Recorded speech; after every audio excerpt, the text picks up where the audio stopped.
ሰላም ሰላም ውድ የዩቲዩብ ቤተሰቦቼ እንዴት ናችሁ? አላችሁ ወይ? አለን እግዚአብሔር ይመስገን። ከዚህ በፊት እንግዲህ አታክልት አቦ የእጅ ቪዲዮ ቀርጬ ማስረጃ ሰርቼ ነበረ። አሁን ቤተክርስቲያኑ ተጠናቀዋል። ኦልሬዲ ታቦት እንዲገባ ነው። ግን አንዳንድ የቀሩ ፊኒሽንጎች አሉ። ያንን እንግዲህ ያቅማችሁን እንድታደርጉ ነው ዛሬ ሄድኩት። እሱ ደግሞ ወንድማችን እንደኝ ይባላል። ራሴን አስተዋውቅና አንዳንድ ነገር በላችሁ። እሺ በዓለም ዙሪያ የምትገኙ መላው ኦርቶዶክሳውያን እንኳን አደረሳችሁ ለማለት እወዳለሁ። ነው ዛሬ የምንገኘው በአታክልት አቦ አዲሱ ቤተ መቅደስ ላይ ነው ማለት ነው። ይህ ቤተ መቅደስ በቅርብ ቀን ሊመረቅ ነው። ዝግጅታችንን በእኛ በኩል ያለውን ጨርሰናል። ነገር ግን መላው ኦርቶዶክሳውያን ይህ ቤተ መቅደስ እንደዚህ በአማረ ሁኔታ ቢሰራም የቀረው በርካታ ስራዎች አሉ። እነሱም በዙሪያው ምንም አይነት ቅዱሳት ስዕል አልተሰራም። ይህም ደግሞ ከአቅም ማነስ የተነሳ ነው። እናንተ ኦርቶዶክሳውያን እያላችሁ ደግሞ ይህንን በረከት ስራ ማንም ሊሰራው አይገባም እና በዓለማችን ውስጥ ያላችሁ መላ ኦርቶዶክሳውያን እጃችሁን እየዘረጋችሁ በየስማችሁ ቅዱሳት ስዕሎችን በማሳል ከበረከቱ እንድትካፈሉ የአባቶች ጥሪ ነው። እህታችን ከልብ እናመሰግናለን ስለመጣሽ። እሺ እኔም በጣም አመሰግናለሁ። እንግዲህ እሱ እንዳለው ስዕላት አድኖት ብቻ ሳይሆን ውጭ ላይ በጣም ብዙ የቀረው ስራ አለ። መስተካከል ያለበት በጣም ብዙ ነገር የቀረው ስራ አለና ከሀገር ውስጥም ከሀገር ውጭም ያላችሁ የአቅማችሁን 10 ብርም 20 ብርም ተበረከቱ ተካፈሉ ነው የምንለው። ቤተሰቦቼ ውጩን እንግዲህ ይህንን ይመስላል። ውስጡ አለቀለቲ ውጩ በጣም ብዙ የቀረው ስራ አለ። እንግዲህ ውስጡም በጣም ስዕል አድናቶች፣ መጋረጃ፣ የተለያየ የቀረው ነገር አለና የአቦ ወዳጆች አቦ የደረሱላችሁ እንባችሁን ያበሱላችሁ ሁላችሁም ያቅማችሁን አድርጉ። አሁን እንግዲህ ታቦቱ ያለው በዚች ደሻሻ ጎጆ ወይም ቤተክርስቲያን ውስጥ ነበረ ለብዙ አመታት። እንግዲህ ቤተክርስቲያኑ አልቆ አሁን ግንቦት 4 ታቦቱ ወደዚህ ወደ አዲሱ ቤተክርስቲያን ውስጥ ይገባል። ሁላችሁም እንግዲህ ያቅማችሁን አድርጉ። ውድ የዩቲዩብ ቤተሰቦቼ እንግዲህ የደብሩ ጸሐፊ አግኝቻቸዋለሁ። ቤተክርስቲያኑ ምንድነው የቀረው የሚለውን እሳቸው አንዳንድ ነገሮች ይገልጹልናል። አሁን ምን የቀረው ምርቃቱስ ወይም ታቦት የሚገባው መቼ ነው?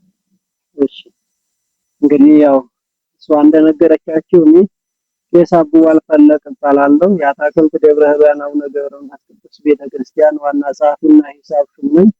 እና እንግዲህ ይሄ ደብር እንደምታዩት ያው ጫካ ውስጥ ነው ያለው። ጥንታዊ ቦታ እንደመሆኑ መጠን ይሄን አይነት የሚያምር ግዙፍ ቤተክርስቲያን ተሰርቷል። ውስጡ ያለቀ ቢመስልም መጋረጃ፣ ምንጣፍ እና ብዙ ነገር በውስጡ የቀሩ ነገሮች አሉ። ውጭው እንደምታዩት በረንዳው ገና መወጣጫ አልተሰራለትም። መወጣጫው አሸዋ፣ ድንጋይ ብዙ ነገር ያስፈልገዋል።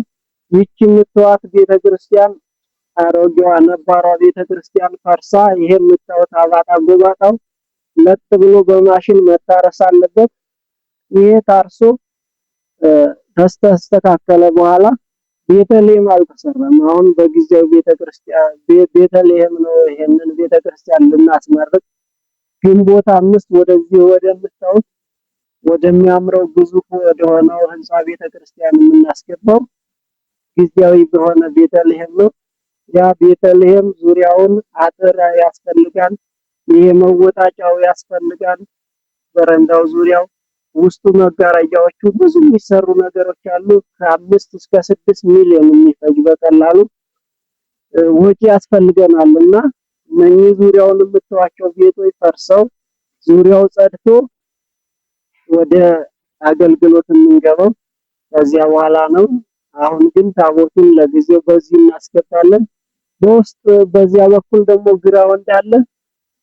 እሱም ብዙ የሚያስፈልገው ነገር አለ፣ ያላለቁ ነገሮች እና እንግዲህ የኢትዮጵያ ሕዝብ ይሄንን የምትመለከቱ በሙሉ ይሄንን እንደምትረዱን ተስፋ እናደርጋለን። የኢትዮጵያ ሕዝብ ያሳፍረንም ብዬ ነው የማምነው። የቀሩ ስራዎች ብዙ ቢሆኑ ከብዙ በጥቂቱ እነዚህ ናቸው።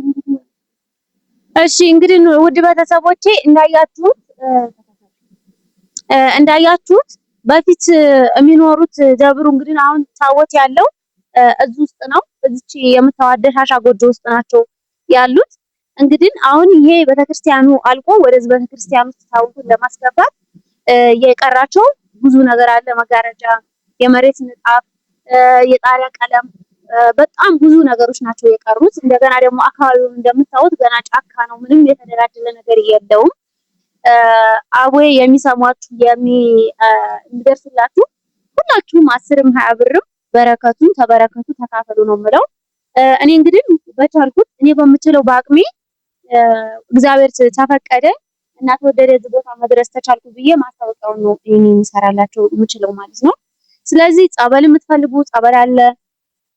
አቦዬ ለሁሉ ሰሚ እንደሆኑ ታውቃላችሁና አካባቢውን እስኪ እንደው ተሞላ ጎደል ለማየት እንትን ብትሉ ወደዚህ ዞር አድርገን ብናሳያችሁ እንደዚህ ቦታው ገና ብዙ ነገር ነው የሚቀረው።